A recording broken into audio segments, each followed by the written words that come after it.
മന്ത്രി മുഹമ്മദ് റിയാസ് ഈ നിർമ്മാണത്തിന്റെ ഓരോ ഘട്ടങ്ങളിലും അതിന്റെ വിവരങ്ങൾ ജനങ്ങളിലേക്ക് എത്തിച്ചിരുന്നു. അതിനിയും തുടരും എന്നുള്ളതാണ് അവർ പറയുന്ന. ഇപ്പൊ ഇന്ന് മന്ത്രി മുഹമ്മദ് റിയാസ് തന്നെ പുതിയ റീൽ തുടരും, വികസന പ്രവർത്തനങ്ങൾ ജനങ്ങളിലേക്ക് എത്തിക്കും എന്ന് പറയുകയും ചെയ്തിരിക്കുന്നു.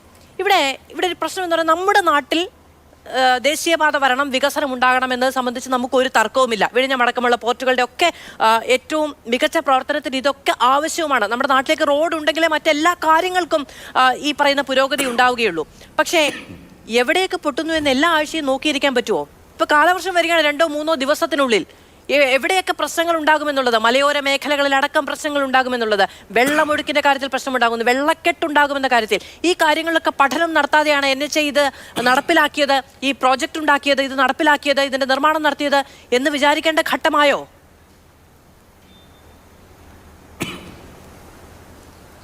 എന്ന് വിചാരിക്കുന്നത് എന്താ, പഴുപ്പിരെ പോണോ?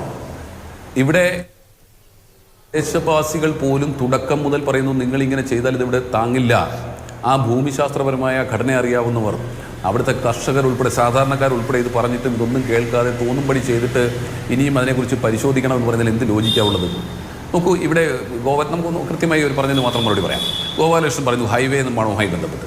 മിസ്റ്റർ ഗോപാലകൃഷ്ണൻ, ഈ രാജ്യത്ത് 2013 കേന്ദ്ര സർക്കാർ, അന്നത്തെ UPA സർക്കാർ കൊണ്ടുവന്നത് right to compensation, fair compensation എന്ന് പറയുന്ന act, rehabilitation and resettlement act 2013 വന്നതിന് ശേഷമാണ് ഇത്രയും തുക കൊടുത്തുകൊണ്ട് ലാൻഡ് അക്വിസിഷൻ പൂർത്തീകരിക്കാൻ കഴിയുന്നതും ലാൻഡ് വിട്ടുകൊടുക്കാൻ ഭൂ ഉടമകൾ തയ്യാറാകുന്നതും എന്ന യാഥാർത്ഥ്യം താങ്കൾ മറക്കരുത്. അതിന് ആണിക്കല്ലിട്ടത്, അതിന് തുടക്കമിട്ടത്, ആ നിയമം കൊണ്ടുവന്നത് UPA സർക്കാരാണ്, മൻമോഹൻ സിംഗിൻ്റെ കരുത്തുള്ള സർക്കാരായിരുന്നു. അതിൻ്റെ തുടർച്ചയായിട്ടാണ് ഇപ്പോൾ ഭൂമി ഏറ്റെടുക്കൽ എളുപ്പത്തിലായത്. ഞാൻ പറഞ്ഞത് ആവശ്യത്തിലധികം ഭൂമി പൈസ കിട്ടിയെന്നൊക്കെ പറഞ്ഞതിനെ കുറിച്ച് ശിവദാസും പറഞ്ഞു. നേരത്തെ പ്രതിപക്ഷ നേതാവ് ഉൾപ്പെടെ പറഞ്ഞു, നേരത്തെ 23,000 രൂപ ഒരു സെൻറ്റിന് ലഭിച്ചുകൊണ്ടിരുന്നിടത്ത് ഇപ്പോൾ 15-20 ലക്ഷം രൂപ ഒരു സെൻറ്റിന് ലഭിക്കുന്നുണ്ട്. അതുകൊണ്ടാണ് ജനങ്ങൾ സ്വമനസാലെ ഇത് വിട്ടുകൊടുക്കാൻ തയ്യാറാകുന്നത്. ആ നിയമം കൊണ്ടുവന്ന പ്രധാനമന്ത്രിയുടെ പേരാണ് മൻമോഹൻ സിംഗ്.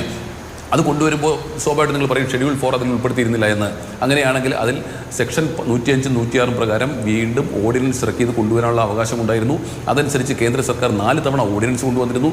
ആ ഓർഡിനൻസ് പാർലമെൻറ്റിലെ ബഹളം കാരണം, BJP ബഹളം കാരണം ആ ഓർഡിനൻസ് ബില്ലായിരുന്നില്ല. പക്ഷേ അതിനുശേഷം എക്സിക്യൂട്ടീവ് ഓർഡർ ഇറക്കിയെങ്കിലും ആ എക്സിക്യൂട്ടീവ് ഓർഡർ അനുസരിച്ച്, ഈ ആക്ട് അനുസരിച്ച് തന്നെ കോമ്പൻസേഷൻ കൊടുക്കണമെന്ന് എക്സിക്യൂട്ടീവ് ഓർഡർ ഇറക്കി. അതിനെ പ്രദേശവാസികൾ തന്നെ ഇത് തങ്ങൾക്ക് ബൈൻഡിങ് ആക്കണമെന്ന് പറഞ്ഞുകൊണ്ട് കോടതിയിൽ പോയി. കോടതി അത് അക്സെപ്റ്റ് ചെയ്തു. സർക്കാർ അതിനെതിരായി അപ്പീൽ പോയി.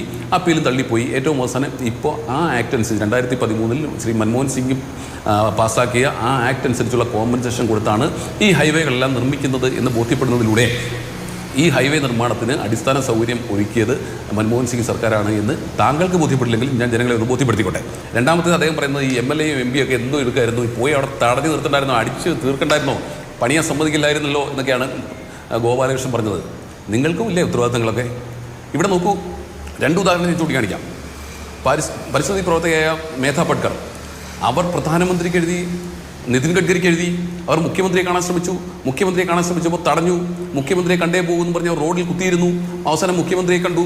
ഈ വിഷയവുമായി ബന്ധപ്പെട്ടൊക്കെ ഇടപെടൽ ഉണ്ടാകണം. സംസ്ഥാനത്താണ് പോകുന്നത്, നമ്മുടെ സംസ്ഥാനമാണ്. ഈ സംസ്ഥാനത്തിൽ ഇത്തരത്തിൽ കൺസ്ട്രക്ഷൻ നടത്തിയാൽ അത് പാരിസ്ഥിതിക ബുദ്ധിമുട്ടുണ്ടാക്കുമെന്ന് പറഞ്ഞപ്പോൾ ഒരു തടസ്സവും ഇല്ല, ഇതൊക്കെ ഇങ്ങനെ അങ്ങ് പോകും എന്ന് പറഞ്ഞ മുഖ്യമന്ത്രിയുടെ നാടാണ് നമ്മുടേത്, കേന്ദ്ര സർക്കാരിൻ്റെ നാടാണ് നമ്മുടേത്. അപ്പോൾ ആരും പറഞ്ഞില്ല എന്ന് പറയരുത്.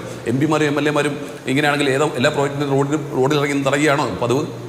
അങ്ങനെയാണെങ്കിൽ പിന്നെ ഈ പറഞ്ഞ ഇന്നലെ ഒരു കേന്ദ്രമന്ത്രി സുരേഷ് ഗോപി അദ്ദേഹം പറഞ്ഞല്ലോ, ഇതുമായി ബന്ധപ്പെട്ട് DPR മാറ്റിയിരിക്കുന്നു. ആ DPRലെ പ്ലാൻ Aയും പ്ലാൻ Bയും പ്ലാൻ C ഒക്കെ മാറിയെന്ന് അദ്ദേഹം വെർബാറ്റം പറയുന്നത് നമ്മൾ കേട്ടതല്ലേ? അതിനെക്കുറിച്ച് എന്താ BJPയുടെ അഭിപ്രായം? അങ്ങനെ സംഭവിച്ചിട്ടുണ്ടോ? ഉണ്ടെങ്കിൽ എങ്ങനെ സംഭവിച്ചിട്ടുള്ളത്? അങ്ങനെ സർക്കാർ പറഞ്ഞാൽ ഉടനെ മാറ്റാൻ നിൽക്കുകയാണോ കേന്ദ്ര സർക്കാർ അല്ലെങ്കിൽ NHAI? അപ്പോൾ അങ്ങനെയൊന്നും പറഞ്ഞു പോകരുത്. ഇതിനെ സംബന്ധിച്ച് സാധാരണക്കാരായ ജനങ്ങൾ എത്രയോ കാലമായി അവിടെ സമരം നടത്തിയിട്ടുണ്ട്, ഇതുമായി ബന്ധപ്പെട്ട് നിൽക്കുന്നു. പിന്നെ ഇദ്ദേഹം പറഞ്ഞു, നമ്മുടെ ശിവദാസ് എന്താ പൂട്ടിപ്പോയിന്ന്.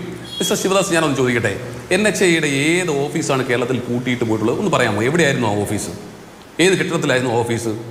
NHAI എന്ന് പറഞ്ഞാൽ ഈ ഹൈവേ വൈഡനിങ് മാത്രമല്ലല്ലോ, ഹൈവേ കേരളത്തിൽ നേരത്തെ ഉണ്ടല്ലോ.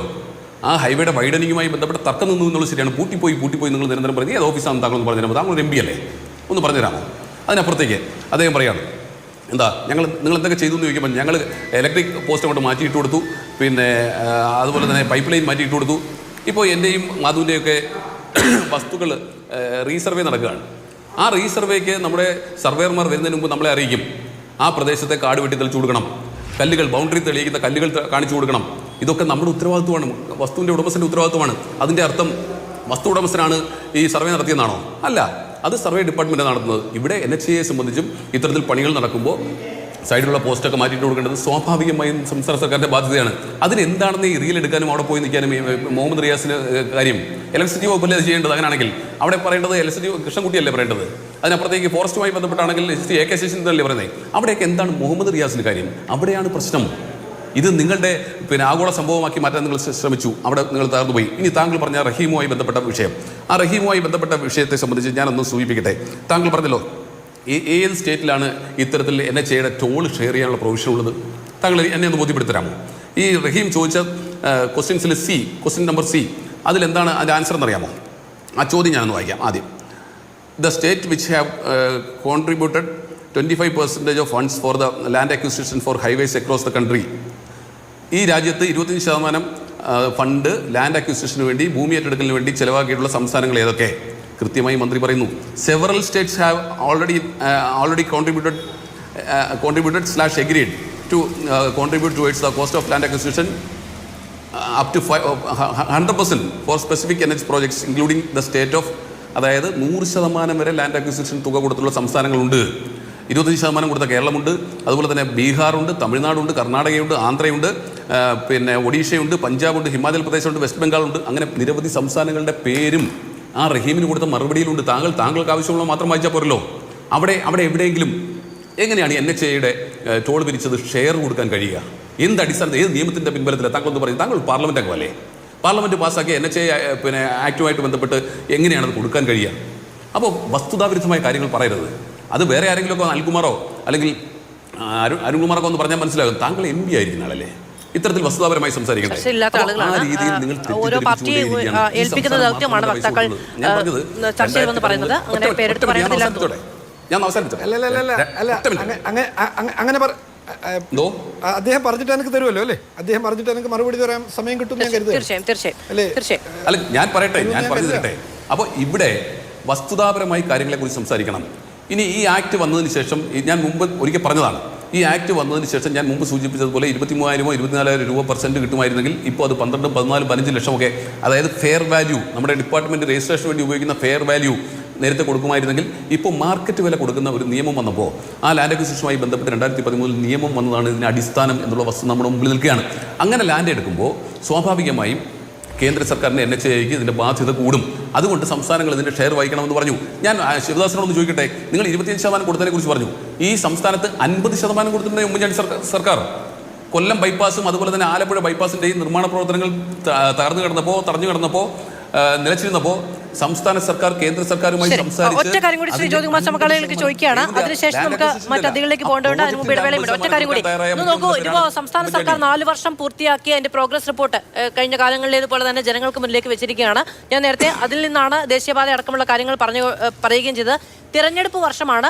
ദേശീയപാതയുമായി ബന്ധപ്പെട്ടുണ്ടായ പ്രശ്നം കൃത്യമായി കേന്ദ്ര സർക്കാരിൻ്റെതാണ് എന്ന് പാർട്ടിയും മുഖ്യമന്ത്രിയും അടക്കം വ്യക്തമാക്കുകയും ചെയ്തു. മറ്റു കാര്യങ്ങളെല്ലാം ജനങ്ങൾക്ക് മുന്നിൽ അവതരിപ്പിച്ചുകൊണ്ടാണ് സർക്കാർ പോകുന്നത്. അതാ നേരത്തെ V ശിവദാസൻ പറയുന്നു, ഇവിടെ ഉണ്ടായിരുന്ന മുഴുവൻ ഡെവലപ്മെന്റൽ പ്രോജക്ട്സിനും എതിരെ നിന്ന ആളുകൾ തന്നെയാണ് ഇതിനും എതിരെ നിൽക്കുന്നത് എന്ന് പ്രതിപക്ഷത്തിന് നേരെ വിരൽ ചൂണ്ടുകയാണ് വാർഷിക ദിനത്തിലും. എന്നോടാണോ? അതെ, അങ്ങോട്ടാണ്. എന്നോടാണോ? ഇവിടെ ട്രാക്ടർ കൊണ്ടുവന്നപ്പോൾ സമരം ഉണ്ടാക്കിയതാര്? ഇവിടെ സ്മാർട്ട് സിറ്റി വന്നപ്പോൾ സമരം ഉണ്ടാക്കിയതാര്? ഇവിടെ കമ്പ്യൂട്ടർ കൊണ്ടുവന്നപ്പോൾ സമരം ഉണ്ടാക്കിയതാര്? തൊഴിൽ ചോദിക്കും കൈകളിലാദ്യം തൊഴിലുകൾ നൽകിയിടൂ എന്നിട്ടാവാം കമ്പ്യൂട്ടർ എന്ന് പറഞ്ഞത് ആരാണ്? ഞാൻ ഈ 2 സർക്കാരുകളുടെ കാര്യമാണ് പറഞ്ഞത്. ഇത് ഈ ട്രാക്ടറും കമ്പ്യൂട്ടറും ഒക്കെ നമ്മൾ എല്ലാ ചർച്ചയിലും പറയുന്നതല്ലേ? ഞാൻ പറഞ്ഞു വന്നത് ഈ സംസ്ഥാനത്ത് ഞാൻ പറയട്ടെ, താങ്കൾ തോക്കിൽ കയറി വെടിവെക്കണ്ട. ഈ സംസ്ഥാനത്തെ എല്ലാ വികസന പ്രവർത്തനങ്ങൾക്കും എന്നും തടസ്സം നിന്നുള്ളത് ഇടതുപക്ഷമാണ്. ഇടതുപക്ഷം കൊണ്ടുവന്ന് ഇടതുപക്ഷം പൂർത്തിയാക്കിയ ഒരു പ്രോജക്റ്റിനെ കുറിച്ച് നമ്മുടെ ശിവദാസ് എന്ന് പറയട്ടെ. ഇടതുപക്ഷത്തിന്റെ സ്വന്തം, ഈ പറഞ്ഞതുപോലെ നാഷണൽ ഹൈവേ ഏറ്റെടുത്തതുപോലെയല്ല, ഇടതുപക്ഷം ഡിസൈൻ ചെയ്ത് ഇടതുപക്ഷം കൊണ്ടുവന്ന് ഇടതുപക്ഷം ഈ സംസ്ഥാനത്ത് നടപ്പിലാക്കിയ ഒരു പ്രോജക്റ്റിനെ കുറിച്ച് പറയും. ഞങ്ങൾ 100 എണ്ണം പറയാം. കഴിയുമോ ശിവദാസെ? വിഴിഞ്ഞം നിങ്ങൾക്ക് നാണമുണ്ടോ ഏറ്റെടുക്കാൻ? ഇപ്പോൾ ഹൈവേ നിങ്ങൾ ഏറ്റെടുക്കുക, നിങ്ങൾക്ക് നാണമുണ്ടോ? ഏത് പ്രോജക്റ്റിലാണ് നിങ്ങൾ ഇടപെട്ടിട്ടുള്ളത്? അദ്ദേഹം അതിന് മറുപടി പറയാൻ സമയം ചോദിച്ചിട്ടുണ്ട്. അതിന് മുമ്പ് B ഗോപാലകൃഷ്ണനിലേക്ക് പോകേണ്ടതുണ്ട്. ഏത് പ്രോജക്റ്റിലാണ്?